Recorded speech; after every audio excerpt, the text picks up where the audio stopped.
Okay, so in this problem we're asked to find the exact value of the trigonometric function given these two pieces of information that were given. The first piece of information is that sine of theta is equal to negative 5/13 and that theta falls in quadrant number 3. So let's get after this a little bit. Let's start by saying, taking one of our definitions of sine, and that is that sine theta is the same as y over r. And if that's true, then we know that y is equal to negative 5 and that the radius r is equal to 13. Now you might be asking, how do I know where the negative sign goes? Well, 13 is a radius by this definition, and a radius is distance, so it can't be negative. So the y value must be the negative value. So this is what I'm going to do now. I'm going to go and I'm going to take Pythagorean theorem. So take the Pythagorean theorem. And we're going to apply Pythagorean theorem to this.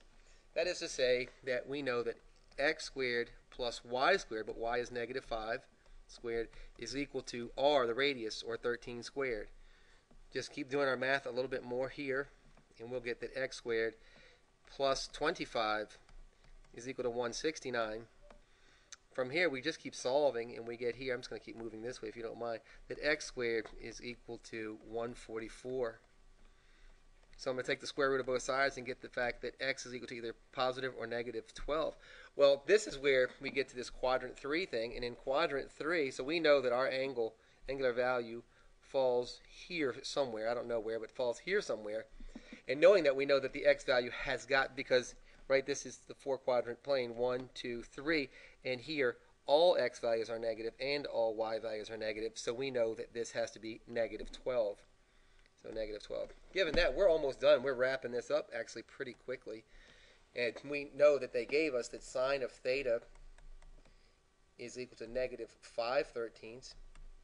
We found out that cosine of theta is equal to negative 12/13.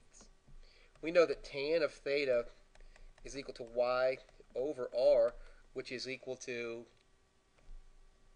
negative 5 over negative 12 for 5/12. And from here we can just take our reciprocal identities. We just have to remember what they are, and that cosecant theta is equal to the opposite of this, which is negative 13 over 5. The opposite of the reciprocal of cosine is secant theta. So secant theta, and what I'm doing is taking the reciprocals and just flipping it over and getting negative 12 over 13, getting 13 over 12. And the cotan identity, the cotan of theta, is equal to 12/5. So that is actually pretty quick and pretty easy. You just have to know what to do with that information that you have. Remember that when you get something like this, if you set up this and you realize that this down here is a radius, remember that that has to stay positive, right? Because it's a distance. Okay, hope this was really helpful for you. If you haven't already subscribed, please do. Thanks. Oh, and like my video. Thanks.